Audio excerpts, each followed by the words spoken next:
नमस्कार मंडळी, स्वागत आहे तुमचं आपल्या मुद्दा हक्काच्या या युट्यूब चॅनलवर. मंडळी, सध्या वारकरी जोमाने पंढरपूरकडे जात आहेत. ऊन, वारा, पाऊस, वादळ या सगळ्या गोष्टींना सहन करून वारकरी पंढरपूरकडे आपलं मार्गस्थान प्रस्थान करत आहेत.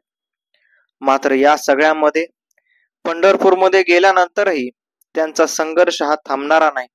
कुठंतरी पांडुरंगाचं दर्शन घ्यायचंय आणि पांडुरंगाला मिठी मारायची, पांडुरंगाच्या पाया पडायचंय, या सगळ्या दृष्टिकोनातून वारकरी मात्र पंढरपूरला जातात.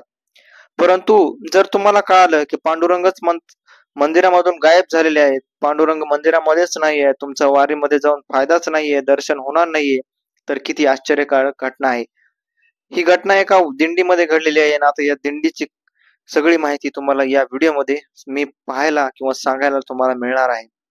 तर मित्रांनो, तुम्ही जर चॅनल नवीन असाल तर चॅनलला सबस्क्राईब नक्की करा, कारण आपल्या चॅनलवर असेच वेगवेगळे विविध माहितीपूर्ण व्हिडिओज येत राहत असतात. तर मंडळी, एका दिंडीमध्ये अशी एक घटना घडली होती, ज्या घटनेमुळे वारकरी संप्रदायाला पांडुरंगाचे दर्शन झाले नव्हते. एक शेतकरी होता आणि शेतकऱ्याची मुलगी होती. शेतकरी सोलापूर मधल्या एका खेडेगावामधील होता आणि शेतामध्ये काम करून तो आपले पोट भरायचा, सगळं काही व्यवस्थित करायचा. त्याची मुलगी जी होती, ती मुलगी सुद्धा त्याला हातभार लावायची.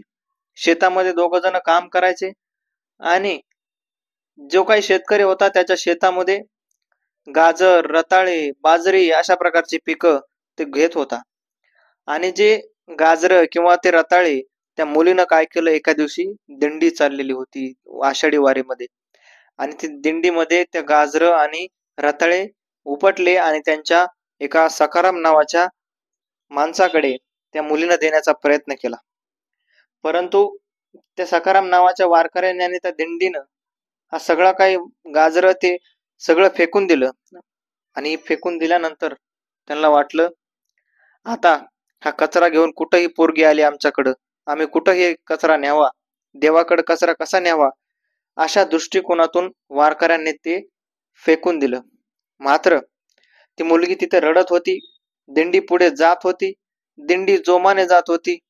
माऊली माऊलीच्या गजराने, जय हरी विठ्ठलच्या गजराने सगळं काही दिंडीतील लोकांनी कधी विचारही केला नसन अशा प्रकारची गोष्ट आता त्यांच्यासोबत घडणार होती. ती मुलगी, छोटीशी मुलगी, आणि तिचा बाप जो होता तो तिथं विहीर खांदत होता, कारण त्या सोलापूर जिल्ह्यामध्ये दुष्काळ पडलेला होता. विहीर खांता खांता तो देवाला सुद्धा तिकडे घाम फुटायला लागला. आणि त्या मुलगी रडत होती. मुलगी ज्यावेळेस रडत होती त्यावेळेस तिथून एक वारकरी, दुसरा वारकरी जात होता आणि त्या वारकऱ्याचं नाव होतं भाऊ. त्या भाऊंनी काय केलं, त्या मुलीपासला गाजर मुळा घेतला आणि ते स्वतः पंढरपूरमध्ये नेण्यासाठी नेला. ते चालत होते, ते दिंडीमध्ये घुसत होते, मात्र दिंडीमधून त्यांना कोणी घुसू देत नव्हतं. अगदीच ते पंढरपूरमध्ये पोहोचले. तिचा बाप तिकडं विहीर खांदतोय, मुलगी इकडे रडत होती. मुलगीनं सांगितलं, माझ्या धन्याला, माझ्या विठुरायाला हा माझा प्रसाद द्या. आणि हा सखाराम जो म्हातारा होता, तो म्हातारा चालत होता, दिंडीमध्ये जात होता. दिंडीमध्ये जात जात मात्र त्याला बऱ्याच अडचणी येत होत्या.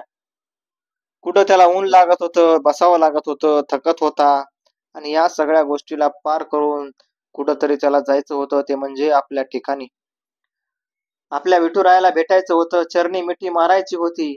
आणि या सगळ्या गोष्टीमधून त्याला मार्ग काढून त्या छोट्या मुलीचा आहार पांडुरंगापर्यंत पोहोचवायचा होता.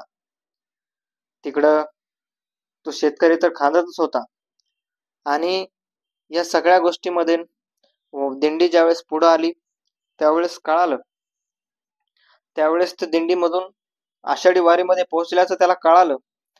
आणि ज्यावेळेस तिथं पोहोचला, आषाढी वारीमधून पंढरपूरमध्ये ज्यावेळेस पोहोचला, त्यावेळेस मात्र त्याने तिथं घुसण्याचा प्रयत्न केला मंदिरामध्ये. आता म्हातारा माणूस एकटाच आहे, आणि एकटा आहे म्हटल्यानंतर किती जोर जबरदस्ती त्याच्यावर केली जाते, किंवा लोक कशा प्रकारे एखाद्या म्हाताऱ्यासोबत वागतात हे आपण पाहिलेलंच आहे. आणि हा म्हातारा जात होता, शिरण्याचा प्रयत्न करीत होता, मात्र त्याला लोक शिरू देत नव्हते.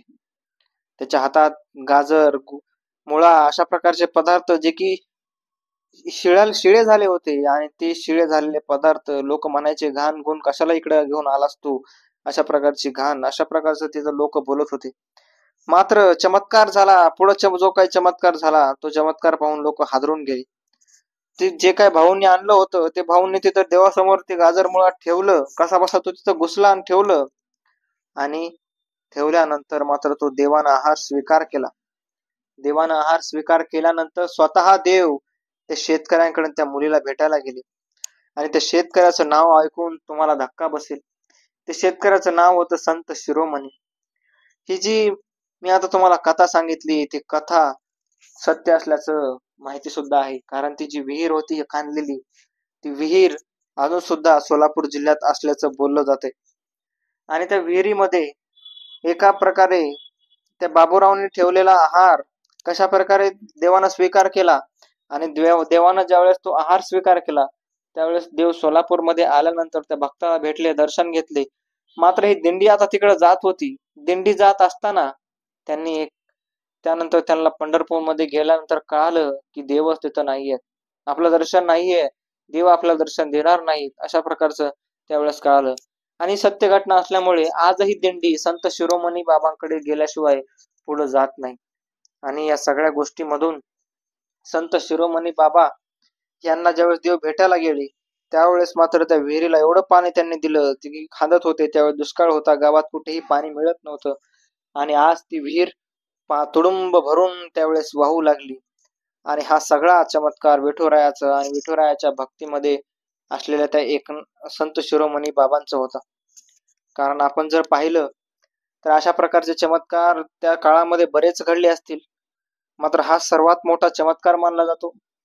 कारण शेतामध्ये काम करत असताना वारीमध्ये लोक जात आहेत, मात्र त्या वारकऱ्यांना देव भेटला नाही. का भेटला नाही? तर वारकऱ्यांनी त्या छोट्या मुलीमध्ये देव पाहिला नाही. छोट्या मुलीनं जे काही त्यांना देण्याचा प्रयत्न केला त्यांनी ते घेतलं नाही. आणि लहान मुलं ही देवाघरची फुलं, किंवा लहान मुलांमध्ये देव असतो, अशा प्रकारचं आपण मानतो आणि आपली संस्कृती आहे. या सगळ्या गोष्टीमधून त्यांनी ते मानलं नाही, म्हणून त्यांना त्यावेळेस दर्शन झालं नाही. अशा बऱ्याच प्रकारच्या कथा आहेत. त्या कथांमधून देवाची प्रचिती, देवाचा चमत्कार कशा प्रकारे घडतो हे आपण पाहिलेलं आहे.